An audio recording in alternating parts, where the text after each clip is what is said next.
नमस्कार मैम। नमस्कार नमस्कार अभिनव जी। मैम आज विवाह संबंधी विषय के ऊपर कुछ चर्चा करेंगे हम। जी बिल्कुल करते हैं, हम लोग तैयार हैं।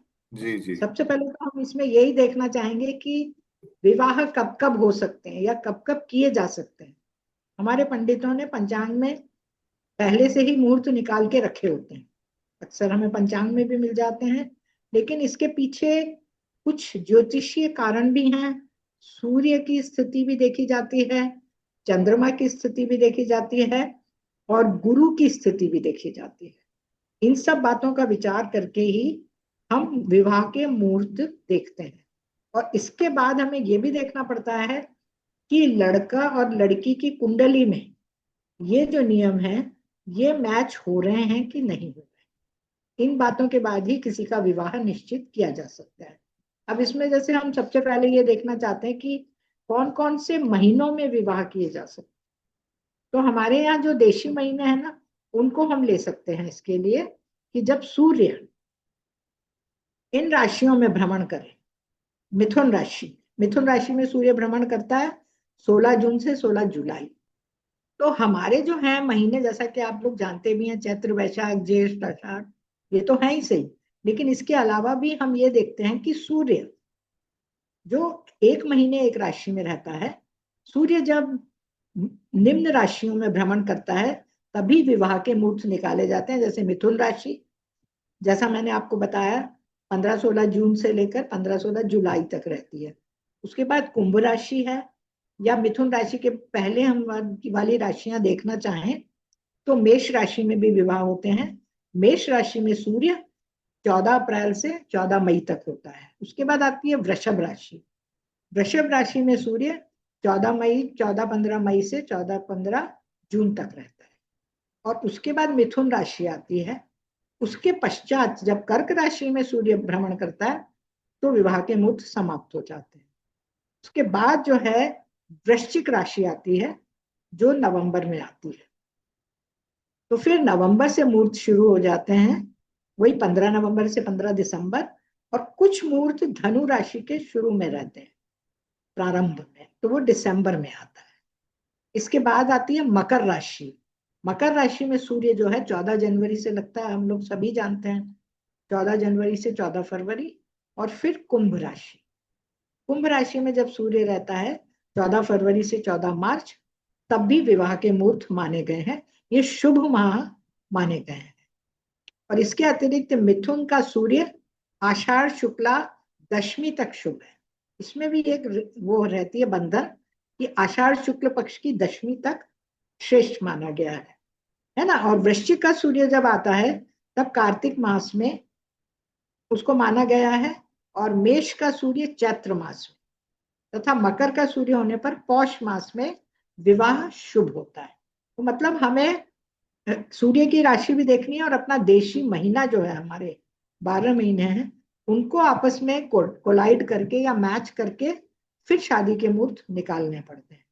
इसके बाद हम ये देखेंगे कि विवाह के शुभ नक्षत्र, विवाह मुहूर्त को शुभ नक्षत्र में किस प्रकार फिक्स करते हैं। इसमें भी तीनों उत्तरा नक्षत्र, उत्तरा नक्षत्र का है उत्तराषाढ़ा, उत्तरा भाद्रपदा, उत्तरा फाल्गुनी, ये तीनों नक्षत्र उत्तरा के नाम से आते हैं। ये तीनों नक्षत्र विवाह के लिए उपयुक्त माने गए। रोहिणी नक्षत्र, मृगशिरा नक्षत्र, मघा नक्षत्र, मूल नक्षत्र, अनुराधा नक्षत्र, हस्त नक्षत्र और स्वाति नक्षत्र, ये सभी जो नक्षत्र हैं विवाह के लिए शुभ माने गए। अब आती है लग्न। कौन सी लग्न, जिस समय विवाह हो रहा हो, सप्तपदी हो रही हो, उस समय कौन सी लग्न शुभ मानी गई है। तो उसके लिए कन्या लग्न, तुला लग्न और मिथुन लग्न, ये लग्न जो है उस समय उदित रहनी चाहिए। इसी उसी समय विवाह जो है शुभ माना जाता है और अच्छा फल देता है। अब हम आ जाते हैं माघों महीनों पर, कि कौन कौन से महीने जो देशी महीने हैं। अभी हमने सूर्य के महीने बताया कि सूर्य इन इन राशियों में हो तब। अब हम देशी महीने, इसमें फाल्गुन मास आता है, माघ मास आता है, मार्ग शीर्ष मास आता है, आषाढ़ मास आता है, ज्येष्ठ आता है और वैशाख। करीब ये 6 महीने रहते हैं, इनमें विवाह के मुहूर्त रहते हैं और शुभ ही माने गए। अब दिन कौन कौन से हैं विवाह के लिए, कौन से शुभ दिन या शुभ वार इसको हम कहें, तो इसमें मंगलवार और शनिवार को छोड़कर सारे वार जो हैं वो शुभ माने गए। और तिथियों में रिक्ता तिथि और अमावस्या को छोड़ दिया जाना चाहिए, बाकी सब तिथियां शुभ। अब हम ये देख लेते हैं कि सूर्य, चंद्रमा और गुरु की शुद्धि या उनका सही समय या सही स्थान कुंडली में हम किस प्रकार देखें, ये हमें जातकों की जिनके विवाह होने वाले हैं उनकी कुंडली में देखा जाना चाहिए। जैसे जन्म से सूर्य, जन्म कुंडली में सूर्य तीसरे, छठे, 10वें या 11वें भाव में चल रहा हो विवाह के समय, तो वो शुभ है ना। और यदि वो 13 डिग्री से ज्यादा का है तो सेकेंड हाउस, 5th हाउस और 9वें भाव में भी शुभ। ये तो हो गई हमारी खास खास चीजें। अब चंद्रमा को हम देख लेते हैं। चंद्रमा जो है लग्न भाव, तृतीय भाव, छठे भाव, 7वें भाव, 10वें और 11वें भाव में शुभ होता है। दूसरे भाव, 5वें और 9वें भाव में शुक्ल पक्ष में शुभ माना गया है। चौथे, 8वें और 12वें भाव में कभी भी शुभ नहीं माना गया, ये स्थान अशुभ माने गए। अब आ जाते हैं हम गुरु के लिए कि गुरु कौन कौन से भाव में शुभ है, श्रेष्ठ है विवाह के लिए। ये है सेकेंड हाउस, दूसरा भाव, 5वां भाव, 7वां भाव, 9वां भाव और 11वां, इसमें शुभ माना गया है। 10वें भाव में यदि गोचर कर रहा है, छठे भाव में गोचर कर रहा है, तीसरा या लग्न पर गोचर कर रहा है, तो शांति इसकी कराई जाती है गुरु की, उसके बाद वो शुभ माना गया है। और चौथे, 8वें और 12वें भाव में वो बिल्कुल अशुभ माना गया है ना। तो इसीलिए इन सब कुछ चीजों के लिए विशेष रूप से यज्ञोपवीत और विवाह के लिए ये शुभ अशुभ का मुहूर्त विचार करना आवश्यक है। अब एक चीज और कही गई है कि गुरु यदि अपनी उच्च राशि में हो, कर्क राशि, मित्र राशि ग्रह के साथ हो या नवांश में भी हो, तो भी यदि वो अशुभ है तब भी वो शुभ माना जाता है। यदि नीच राशि में हो या शत्रु ग्रह में हो तब भी शुभ होकर अशुभ होता है यदि वो उच्च का है। बाकी सब ग्रह अपने अपने स्थान, जैसे सूर्य और चंद्रमा है, अपने अपने उच्च स्थान पर, जैसे सूर्य मेष राशि में उच्च का रहता है, चंद्रमा वृषभ राशि में उच्च का रहता है।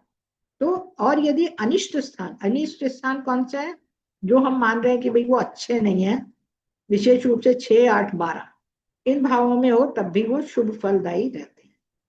एक चीज और कही जाती है हमारे विवाह के लिए मुख्य रूप से कि सिंहस्थ गुरु की व्यवस्था, मतलब सिंह, ये सूर्य और गुरु के संयोग की व्यवस्था है।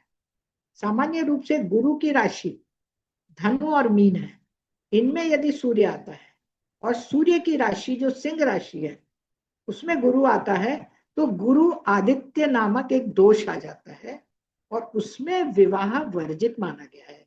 इसके लिए संस्कृत में भी एक श्लोक है, गुरु क्षेत्र जते भानो, भानु क्षेत्र गते गुरु, गुरुवादित्य स विज्ञेयो गर्हित सर्व कर्मसु। जो शुभ काम होते हैं उनमें यदि ऐसा योग बन रहा है कि सिंह राशि में गुरु है या मीन या धनु राशि में सूर्य आ गया है, तो उस समय ये शुभ कार्य जो है वर्जित माने गए। अब लगे हाथ हम इस बार ये देख लेते हैं, एक चीज और होती है कि जब सूर्य के बहुत निकट भी आ जाता है कोई भी ग्रह, विशेष रूप से गुरु जिसको हम अस्त होना कहते हैं, गुरु के अस्त होने पर भी विवाह उस समय संपन्न नहीं हो पाते।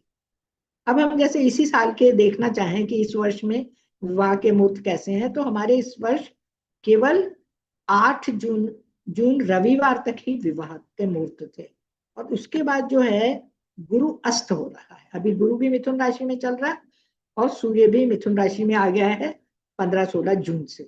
तो ये अस्त रहेगा एक महीना पूरा, क्योंकि सूर्य 1 महीने रहेगा एक मिथुन राशि में।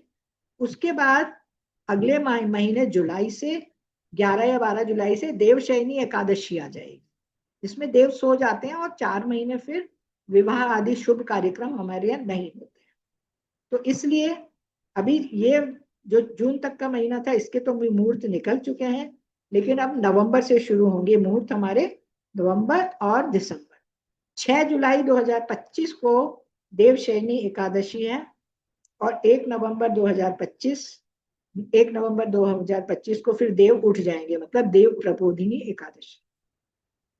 अब हम कुछ मुहूर्त देख लेते हैं, जैसे 21 नवंबर 2025, 22 नवंबर, 23 नवंबर, 24 नवंबर, 25 नवंबर, 26 नवंबर, 30 नवंबर। इसमें एक दो मुहूर्त मंगलवार और शनिवार के भी आए हैं, लेकिन वो अपवाद स्वरूप। इसके बाद दिसंबर के कुछ मुहूर्त हैं, 1 दिसंबर, 4 दिसंबर, 5 दिसंबर, 6 दिसंबर, और बस इतने ही मुहूर्त हैं। क्योंकि अब ये देव प्रबोधिनी एकादशी के बाद है, फिर 15 दिसंबर से हमारे वापस, जब गुरु की राशि में सूर्य आ जाता है तो फिर विवाह वर्जित हो जाते हैं। फिर जब वो मकर राशि में प्रवेश करेगा फिर अगले साल चालू हो जाएंगे। तो ये जो संक्षेप में जो बातें थी, मुख्य मुख्य बातें, कि विवाह हम किन किन बातों को ध्यान में रखकर निर्धारित करते हैं, तो ये मैंने आपको जानकारी में दी। सकता है आपको पसंद आए, आशा है आपको अच्छा भी लगेगा। आप अपने कमेंट करें, हमें बताएं, अपने सुझाव दें, और आगे हम उस मामले में और सोचेंगे। धन्यवाद।